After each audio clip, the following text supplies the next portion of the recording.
They always said Kyle lit up a room. Didn't matter what he was doing, throwing a football, tying his shoes, breathing, he was the star. Dad used to call him the franchise. Even when Kyle was a dumb 15-year-old with a cocky smirk and a GPA hanging on by a thread, he was the one they banked on. Me, I was just there. I was the quiet one, the independent one, code for invisible. Kyle walked into the kitchen, and suddenly Mom was baking cookies. I walked in, and she'd ask if I needed something. I remember Christmas when I was 10. Kyle tore through wrapping paper and came up with a brand new Yamaha dirt bike. Red, shiny, custom helmet to match. I opened mine and found a pack of white crew socks from Walmart. I looked up, confused. Mom smiled and said, "Bikes aren't for careful boys, sweetheart. You like puzzles, right?" "Sure, puzzles." That night, Kyle rode circles in the driveway with Dad cheering him on. I sat inside and counted how many socks were in the pack. 10. At 13, I brought home straight A's. Every class. Didn't miss a single assignment all year. The same week, Kyle got a B C++ in English and Dad called him a born leader. I remember sitting on the stairs during dinner. They were laughing about Kyle's big future, how college scouts will eat this up. My report card sat untouched in the mailbox pile. That's when I stopped trying. By high school, I gave up chasing their attention. I found my thing. Machines, coding, games, stuff that followed rules. I liked that. If a system failed, you could trace it, fix it. No politics, no favorites. I used to take apart old radios I found in junk shops. I built my first PC from scraps I begged off neighbors. The fan buzzed like hell, but it worked. At dinner, I'd talk about what I was building, servers, automation scripts, even tried explaining how I was writing code to track bus schedules more efficiently. They'd nod, say cool, and change the subject back to Kyle's stats or the school board's praise for his natural charisma. When I won a regional robotics competition sophomore year, I came home with a little medal and a paper certificate. I put it on the fridge. It was gone the next morning, replaced by one of Kyle's old Pop Warner trophies. "Yours was just paper," Mom said. "It fell." It didn't. I had pinned it. I learned quick, quiet wins didn't count. Kyle would blow a fuse at practice, get benched, and they'd say it was passion. I'd stay up all night troubleshooting code and still hear, "Don't you want to go outside more?" They acted like if I wasn't loud, I wasn't doing anything. Dad once told me, "You gotta take up space if you want to matter." I never forgot that. But instead of shouting for scraps, I built my own space. I spent hours in the garage, tinkering, building, teaching myself through trial and error. Burned out an entire motherboard once. Didn't tell anyone. Just fixed it. Even teachers noticed. Mr. Dalton, my comp sci teacher, pulled me aside after class junior year and said, "You've got a mind for this, Josh. Don't waste it trying to impress people who aren't looking." That one stuck too. Kyle slammed a door, Mom checked on him. I disappeared for a whole weekend once. Just holed up at the library writing a game engine from scratch. And no one noticed I was gone. By senior year, Kyle had a full scrapbook of football clippings and award photos. I had a hard drive full of code and a quiet understanding. I'd never win their version of the game, so I stopped playing it. By the time I hit college, I had stopped hoping for anything from them. But that fall, I let my guard down. Thought maybe Thanksgiving would feel different now that I was technically an adult. New school, new city, fresh start. I figured I could survive one dinner back home. I was wrong. I got in Wednesday night. Nobody offered to pick me up from the station, so I took a cab. The front door was unlocked, same flickering porch light, same drafty hallway. Mom was watching reruns in the living room. She didn't even mute the TV when I walked in. "You look tired," she said, barely glancing up. "Hope you're not sick. We've got people coming." That was it. No hug, no, "How's school?" Just a warning not to bring germs into her dining room. Thanksgiving Day, the house filled up quick. Uncle Dan, cousins I hadn't seen in years, Kyle and his girlfriend, who everyone loved instantly, of course. We sat down to dinner, and before I'd taken 2 bites, Dad stood up with his beer and tapped it against a knife like we were at some kind of wedding reception. "I want to make a quick toast," he said, smiling like he was about to cry. "To Kyle. He's finally getting his startup off the ground." Applause broke out like it was rehearsed. "He's got the drive, the guts, the vision," Dad said, raising his glass. "And we believe in him so much, we're backing him ourselves." backing him. My mom reached over and squeezed Kyle's hand like he'd just beat cancer. I blinked. Wait, you're giving him money? Of course, she said, like it was obvious. It's not a gift, it's an investment. I looked down the table. My name hadn't come up once. No one had asked about school. No one even knew I had switched majors, let alone that I'd gotten into one of the top CS programs in the country. Then Mom laughed, light, fake. Hopefully Josh lands something stable after all this studying. Maybe shipping and receiving. That'd be good, right? I felt my jaw clench. Kyle smirked. Hey, there's a tire shop off I-84 looking for people. Real technical work. Laughter rolled down the table like a wave. My uncle wiped his eyes. I didn't say a word. Didn't tell them I'd just landed a full-ride scholarship. Didn't tell them I was interning remotely with a Seattle-based AI research group. Didn't tell them anything, because what was the point? I could have pulled out the acceptance letter and stapled it to Kyle's forehead, and they still would have laughed harder at the damn tire shop joke. I took a bite of stuffing that tasted like glue and counted the seconds until it'd be over. Brian, the only cousin who ever looked me in the eye, leaned over and said, "They're clueless, man. You good?" I nodded, but I wasn't. That night, I lay on the crusty old pull-out couch in the den, staring at the ceiling fan rattle like it was about to fly off. I thought about how hard I'd worked, about how I'd taught myself to code in that same house, in silence, while they threw birthday parties for Kyle's C+ report cards. And now, I was chasing down real wins, real future, full ride, big city, real shot. Didn't matter. In that house, I'd always be the other one, the placeholder. A few weeks later, I left for Seattle and didn't come back. Not for Christmas, not for birthdays, not even when Grandpa died. And not because I was bitter, because I finally got it. They weren't going to see me. So I stopped showing up. I landed in Seattle with a duffel bag, a laptop, and $300 to my name. It was raining sideways when the bus dropped me off at the dorms. Welcome to the Pacific Northwest, I guess. My room smelled like dust and old socks. One window, no curtains. Radiator that clicked all night, but never got warm. I laid on the bare mattress that first night in my jacket, staring at the ceiling like it owed me something. I didn't complain. I was used to cold places. I picked up a night shift cleaning floors at a 24-hour gym off campus, polished mirrors, scrubbed toilets, emptied trash while frat boys stumbled out the doors still half drunk. Took 18 credits that first semester. Didn't drop a single class. I lived on gas station burritos and vending machine coffee. My phone bill got paid because I started fixing busted laptops in the common areas. Charged $20 a job. More if the kid was panicking. Weekends, I helped freshmen with their C++ assignments. Never advertised, just let the work speak. Word got around. I didn't go to parties, didn't hang out, didn't waste time. I built. By junior year, I'd caught the attention of one of the cybersecurity professors. Guy used to work for a private defense firm. He connected me with a small company downtown that handled secure systems for hospitals and government vendors. They brought me on as an intern, and I was the only person under 30 in the entire office. I didn't ask questions. I didn't pitch ideas. I kept my head down and wrote clean, fast, reliable code. They started giving me more, then more. By the end of senior year, they offered me a full-time spot. No interview, no competition. I took it. Moved out of the dorms and into a 2-bedroom with 2 guys I'd met through work, Nate and Jamal, both older, both solid. We split rent, split groceries, argued about dishes, and lived off ramen and frozen pizza for months. But it felt like freedom. No one asked me why I didn't call home. No one brought up Kyle. We built stuff. We solved problems. We pulled late nights and clinked beer bottles at 3 a.m. when something finally worked. By 27, I was managing my own projects.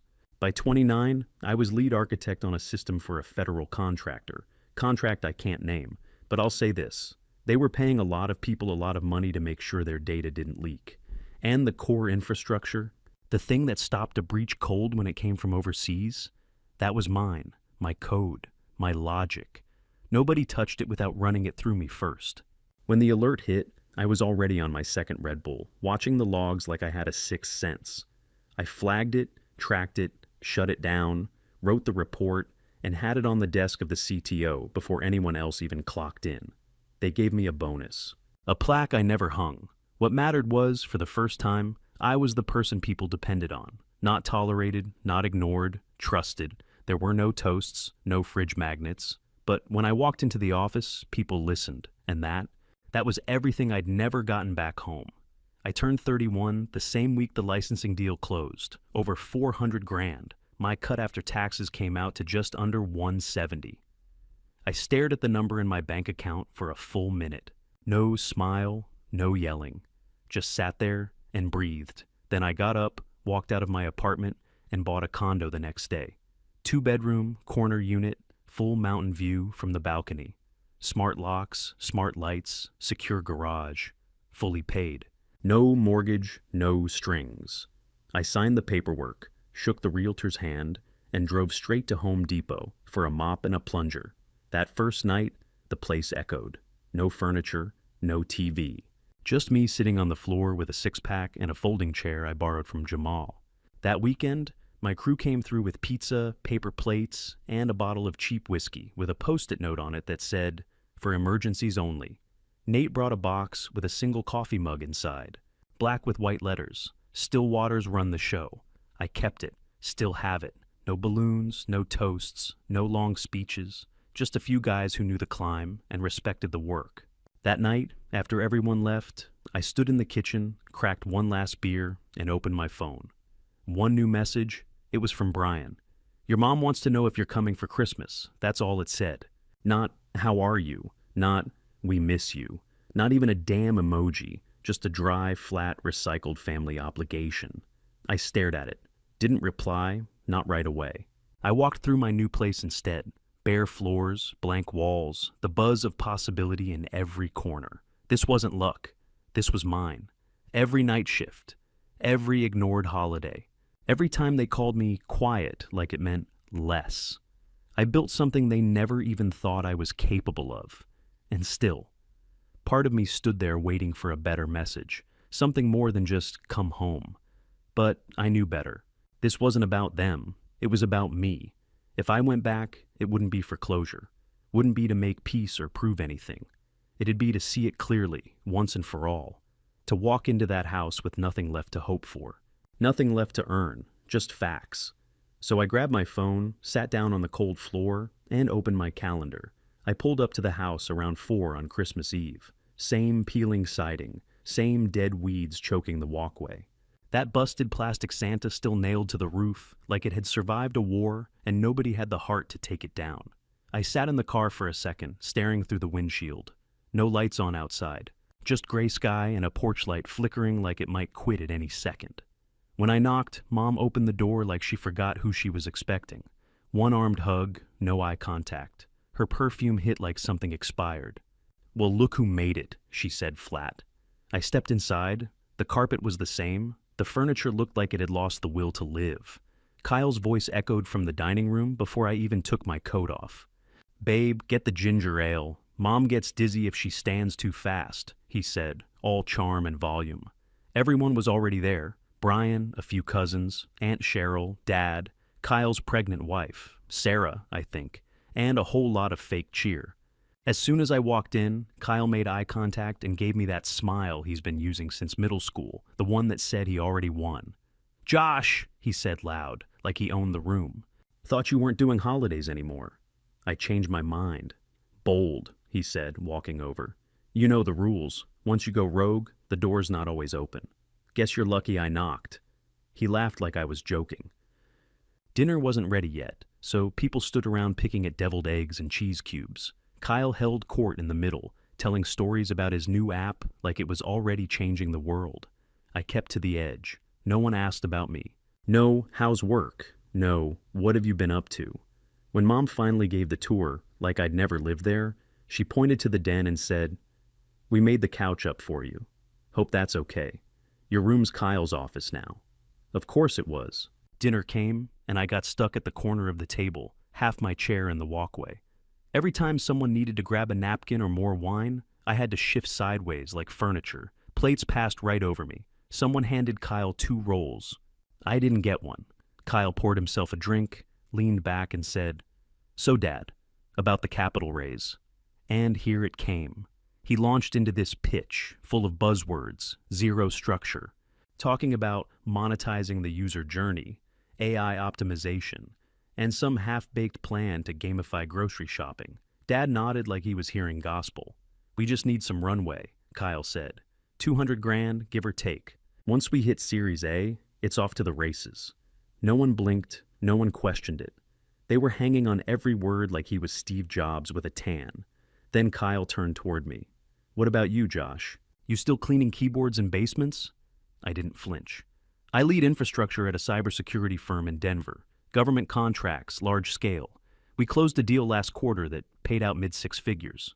The room went quiet for half a second. Then Kyle snorted. Damn, all right, he said. Look who learned how to make up job titles. Dad laughed. Mom reached for the salt like none of it mattered. That's when it really hit. No matter how far I climbed, to them, I was still 17, still the quiet one, still background noise. But I wasn't there for their approval. I was there to finish something. Christmas morning hit like a bad rerun. I woke up stiff on the couch with a blanket that barely covered my legs and the smell of burnt coffee already in the air. Kyle was in the living room with Sarah, sitting cross-legged on the floor like two oversized kids at a play date. Wrapping paper everywhere, bows stuck to the dog, and Mom clapping like it was a show. Open the big one, she said, grinning so hard I thought her face might crack. They tore into it together. Some fancy stroller with cup holders, a Bluetooth speaker, and a built-in bottle warmer. Everyone oohed. Someone took pictures. Then came the smaller gifts. Kyle unwrapped a smartwatch. Sarah got a spa set. Brian got a jacket from Dad. Aunt Cheryl even got slippers. My name didn't come up, not once. I watched Kyle pull the paper off the box I gave him, a smart plug kit with voice sync. He looked at it like it was a half-eaten sandwich. Cool, he said. Guess I'll figure out how to use it. Sarah gave a soft, thanks, Josh, without looking up. That was it. I got nothing, no box, no bag, not even one of those passive-aggressive joke mugs people give coworkers they hate. Mom stood up, smoothed her robe, and said, "Oh, forgot." She said it too loud, like she needed it heard. Kyle looked up from his pile of boxes. Just like old times, huh? Everyone laughed. I didn't. I reached into my pocket and pulled out my condo keys, held them up like I was about to pitch a product. 2-bedroom, I said, standing. Corner unit, mountain view, fully paid. Smart security, high-end finishes, zero debt. I dropped the keys on the dining table. The sound echoed through the silence. No one moved. Mom's smile twitched, like she didn't know what face to wear. Dad leaned forward, squinting like he just realized I was speaking English. Even Kyle shut up. I could see the math happening behind their eyes. The same kid they called quiet, the one they forgot to buy a card for, just dropped proof on their table that I'd outbuilt all of them. I didn't come here for gifts, I said, but I'm not going to sit here and pretend like I'm not in the room. Nobody argued, nobody apologized. I didn't wait for it. I walked back to the couch, grabbed my bag, and zipped it shut. No anger, no emotion, just done. I was halfway through zipping my bag when I heard it. Before you go, Dad's voice, gravelly, slow, like he was easing into something he didn't want to say out loud. I didn't stop packing. Kyle's project, he continued, could really use a boost. I looked up. He wasn't even looking at me, just kind of staring past me, hands folded like he was praying. Kyle stepped forward with that same cocky smile he's had since Little League. You've got the cash, he said, real casual. 200 grand? With what you're making, it's nothing, right? Nothing. That's what he thought of it, of me. Not a question about how I got here. No interest in what I built or what I went through to make it real. Just a handout. Palm up, like it was a tip jar. I didn't blink. No. The word hit the air like a punch. Kyle's smile dropped about 2 inches. Dad's face scrunched like he couldn't compute the answer. Mom stood off to the side, arms crossed, already icing over. Excuse me? Kyle said, half laughing. You serious right now? I'm dead serious. He scoffed. You really gonna hold a grudge because you didn't get a bike or whatever 20 years ago? I stepped forward, just enough to kill whatever fake comfort was left in the room. No, I said. I'm saying no because when I needed $500 for textbooks, you all said you couldn't spare it. Said I'd have to figure it out myself. Mom opened her mouth to speak, but I cut her off. And I did. I figured it out. I slept on floors. I scrubbed gym toilets. I taught myself every skill I couldn't afford to learn in class. While you were blowing smoke up Kyle's ass about leadership potential, I was building something. Kyle rolled his eyes. Oh, come on. You think this makes you better than us? No, I said. I think it makes me done owing any of you a damn thing. Dad looked stunned, not angry, confused, like he couldn't believe I'd grown teeth. Mom just shook her head and muttered, "Selfish." That part made me laugh. You want to talk selfish? I said, pointing at Kyle. You bet on him, again and again. I was a backup plan you never planned to use. You took my silence for weakness, and now you're all shocked I don't want to bail out your favorite son. Kyle's tone snapped sharp.